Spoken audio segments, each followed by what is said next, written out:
Hello friends, स्वागत है आपके अपने यूट्यूब चैनल मैथ एक्सप्रेस पर। दोस्तों, मैं आज आप लोग के बीच फिर से फिजिक्स का क्लास लेकर आया हूं, जो काफ़ी इम्पोर्टेंट्स है। मैं 30 प्रश्न का सेट प्रैक्टिस करवाने वाला हूं।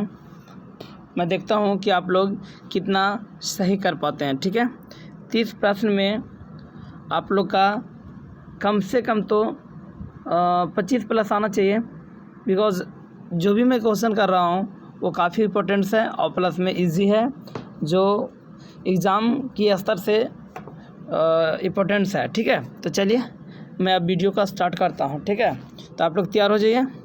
पहला प्रश्न है, प्रकाश की किरण गमन करती है। प्रकाश की किरण गमन करती है सीधी रेखा में, टेढ़ी रेखा में, किसी भी दिशा में, या आपका चौथा ऑप्शन है इनमें से कोई नहीं। बताइए, सीधी रेखा में, टेढ़ी रेखा में, किसी भी दिशा में, या इनमें से कोई नहीं।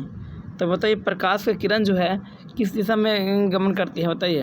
तो इसका आंसर आपका देख लीजिए, आपका आंसर होगा सीधी रेखा में। सीधी रेखा यानी ऑप्शन नंबर ए आपका सही होगा। ठीक है, अगला प्रश्न देखिए, सेकेंड वाला। सेकेंड प्रश्न है, प्रकाश का वेग न्यूनतम होता है। प्रकाश का वेग न्यूनतम होता है, हो गया।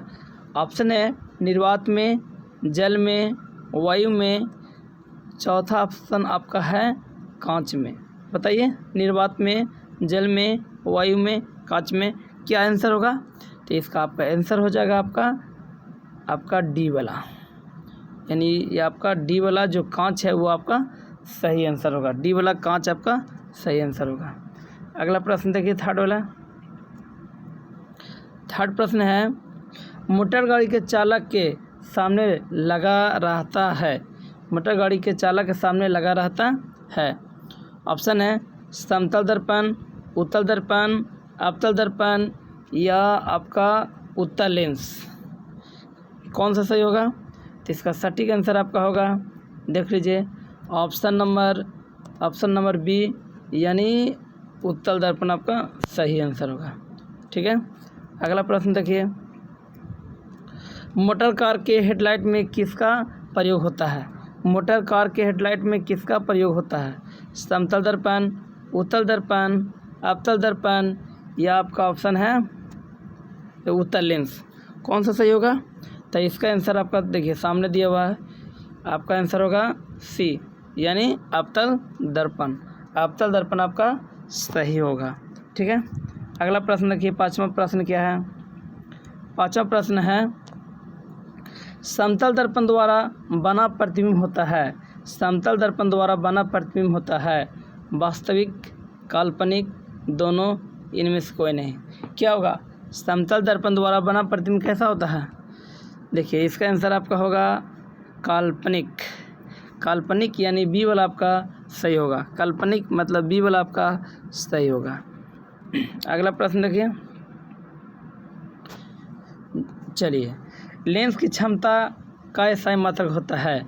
लेंस की क्षमता का ऐसा मात्रक क्या होता है? Dioptre, lumen, lux, angstrom. क्या होगा सर इसका आंसर?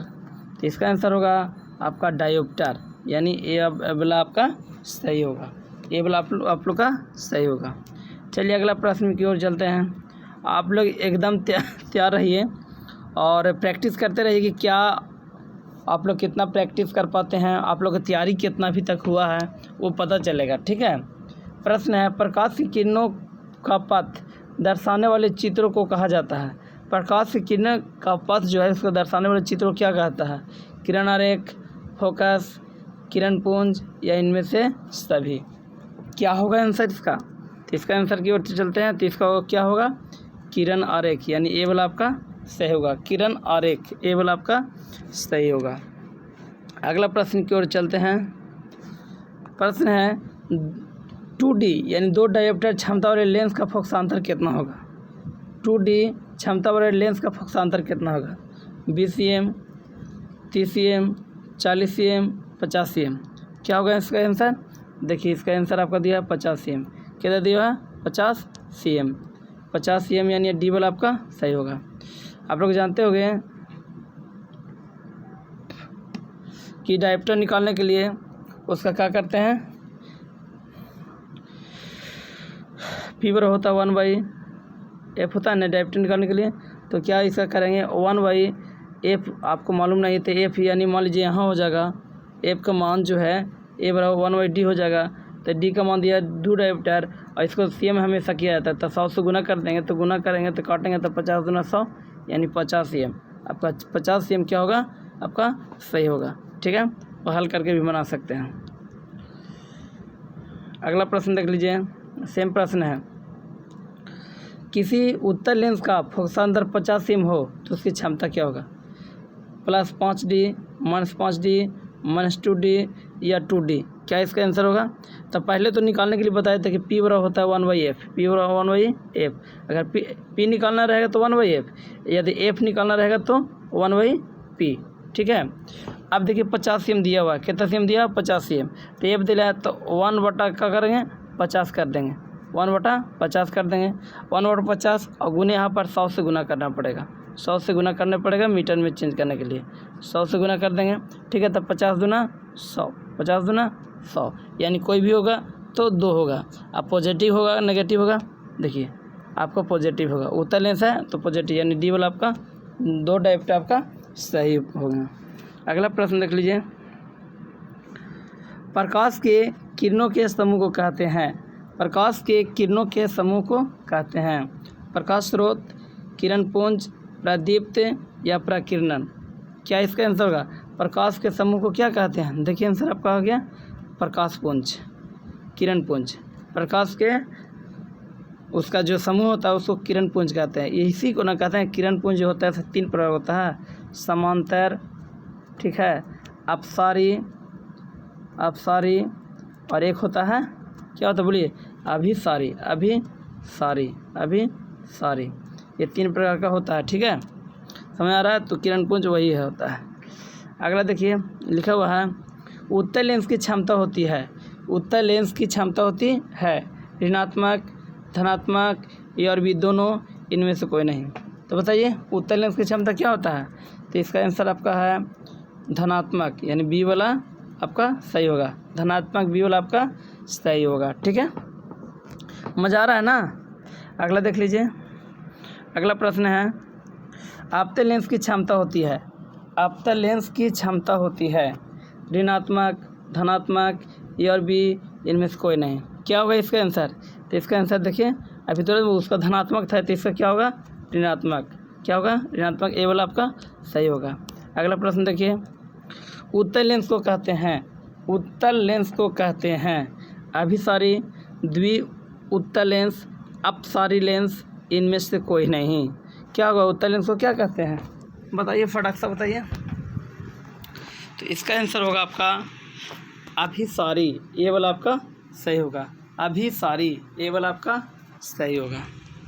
अगला प्रश्न देख लीजिए, 14वां प्रश्न है, आपतन लेंस को कहते हैं, आपतन लेंस को कहते हैं, क्या कहते हैं, अभिसारी लेंस, द्वि अपतन लेंस, अपसारी लेंस, इनमें से कोई नहीं। ठीक अपोजिट है, अपोजिट अपने से भी समझ सकते थे, है ना। क्या होगा इसका, अपसारी, सी वाला आपका सही होगा, अपसारी, सी वाला आपका सही होगा। ठीक है, अगला प्रश्न की ओर चलते हैं। अगला प्रश्न है, निम्न में से कौन सा पदार्थ लेंस बनाने के लिए प्रयुक्त नहीं होता है, लेंस बनाने के लिए प्रयुक्त नहीं होता है, जल, कांच, प्लास्टिक या मिट्टी। क्या होगा इसका आंसर। तो इसका आंसर अपने से पता चल सकता है आप लोग को, क्या होगा, मिट्टी, यानी डी वाला सही होगा, मिट्टी से नहीं बनता है। ठीक है, अगला प्रश्न की ओर चलते हैं। 16वां, किस दर्पण से हमेशा वस्तु से छोटा प्रतिबिंब प्राप्त होता है, किस दर्पण से हमेशा वस्तु से छोटा प्रतिबिंब प्राप्त होता है, समतल से, उत्तल से या अपतल से, कोई नहीं। क्या इसका आंसर होगा। तो इसका आंसर होगा उत्तल, यानी बी वाला आपका सही होगा, बी वाला आपका सही होगा। अगला प्रश्न देखिए, अगला प्रश्न है, किस दर्पण से वस्तु का बड़ा प्रतिबिंब बनता है, किस दर्पण से वस्तु का प्रतिबिंब बड़ा बनता है, समतल, अवतल, उत्तल, कोई नहीं। क्या इसका आंसर होगा। तो आपका आंसर हो जाएगा अवतल, बी वाला आपका सही होगा। अगला प्रश्न की ओर चलते हैं। प्रकाश के परिवर्तन कितने नियम हैं? 1 2 3 4 कितने होंगे? तो इसका आंसर हो जाएगा आपका, क्या होगा आपका? बी वाला सही होगा, यानी 2 सही होगा। ठीक है, बी है ना, सही है। अगला प्रश्न की ओर चलते हैं। जब प्रकाश किरण हवा से कांच में प्रवेश करती है तो मुड़ जाती है। अभिलंब से दूर, अभिलंब के निकट, अभिलंब के समांतर, इनमें से कोई नहीं। क्या इसका आंसर होगा? तो इसका सटीक आंसर आपका होगा अभिलंब के निकट, यानी बी वाला आपका सही होगा। अगला प्रश्न की ओर चलते हैं। फोटोग्राफी कैमरे का अभिदृश्यक होता है। उत्तल लेंस, अवतल लेंस, उत्तल दर्पण या अवतल दर्पण। क्या इसका आंसर होगा? तो इसका सही आंसर आपका होगा ए वाला, यानी उत्तल लेंस आपका सही होगा। अगला प्रश्न की ओर चलते हैं। साइड मिरर के रूप में प्रयुक्त होता है। साइड मिरर के रूप में प्रयुक्त होता है। अवतल दर्पण, उत्तल दर्पण, उत्तल लेंस, प्रिज्म। क्या इसका आंसर होगा? तो आपका बी वाला आपको सही होगा, उत्तल दर्पण। उत्तल दर्पण होता है आंसर। अगला प्रश्न की ओर चलते हैं, 22 वाला। एक अवतल दर्पण की फोकस दूरी 10 cm है। अब वक्रता त्रिज्या ज्ञात करना है। तो आप लोग को याद रखो फॉर्मूला कि आर बराबर होता है आर बराबर ए बराबर r/2, ए बराबर r/2। फोकस दूरी दिले यानी 10 दिले हैं, तो 10 बराबर r/2 हो जाएगा, r/2 होगा। तो 10 दूना 20, यानी आपका 20 cm आपका सही होगा, यानी बी वाला आपका सही होगा, 20 cm। हल करके अपने से देख सकते हैं। अगला प्रश्न है, निर्गत किरण एवं अभिलंब के बीच के कोण को कहते हैं। निर्गत किरण एवं अभिलंब के बीच के कोण को कहते हैं। आपतन कोण, परावर्तन कोण, निर्गत कोण, इनमें से कोई नहीं। क्या इसका आंसर होगा? तो इसका सही आंसर होगा परावर्तन कोण, यानी बी वाला आपका सही होगा, बी वाला आपका सही होगा। अगला प्रश्न देखिए, सरल सूक्ष्मदर्शी में किसका उपयोग होता है? सरल सूक्ष्मदर्शी में किसका उपयोग होता है? अवतल दर्पण, उत्तल दर्पण, अवतल लेंस, उत्तल लेंस। क्या इसका सही होगा? इसका सही आंसर आपका होगा डी वाला, उत्तल लेंस सही होगा। अगला प्रश्न की ओर चलते हैं। किस लेंस के द्वारा सिर्फ काल्पनिक प्रतिबिंब बनता है? किस लेंस के द्वारा सिर्फ काल्पनिक प्रतिबिंब बनता है? उत्तल, अवतल, बाइफोकल, इनमें से कोई नहीं। क्या इसका आंसर होगा? तो इसका ऑप्शन नंबर बी, यानी अवतल आपका सही होगा। अगला प्रश्न की ओर चलते हैं। परावर्तन के नियम निर्धारित होता है। आपतन कोण परावर्तन कोण के बराबर होता है, परावर्तन कोण अपवर्तन कोण के बराबर होता है, आपतन कोण विचलन कोण के बराबर होता है, या इनमें से कोई नहीं। क्या होगा? तो इसका ऑप्शन नंबर ए आपका सही होगा, यानी आपतन कोण परावर्तन कोण के बराबर होता है। अगला देखिए 27 का, काल्पनिक प्रतिबिंब होता है। सीधा, उल्टा, दोनों, कोई नहीं। क्या इसका आंसर होगा? तो इसका सही आंसर आपका होगा ए वाला, सीधा सही होगा। ठीक है, अगला प्रश्न देखिए, लेंस में मुख्य फोकस की संख्या कितनी होती है? 2, 1, 3, कोई नहीं। क्या इसका आंसर होगा? तो इसका आंसर आपका होगा ए वाला सही होगा, यानी 2 होगा। ठीक है, अगला प्रश्न है 29 का। सर्च लाइट का प्रवर्तक सतह होता है। उत्तल को होता है, अवतल को होता है, समतल को होता है, कोई नहीं। क्या इसका आंसर होगा? तो इसका बी वाला, यानी अवतल आपका सही होगा। अगला प्रश्न है 30 वाला। पहले मैं बता दूं कि आप लोग का फ्री क्लास जो है 12th का हिंदी का क्रैश कोर्स चालू हो गया है, 100 नंबर हिंदी का। ठीक है, तो जो भी ज्वाइन करना चाहते हैं तो हमारे व्हाट्सअप नंबर से ज्वाइन कर लीजिए। व्हाट्सअप नंबर है 85 21 42 63 01।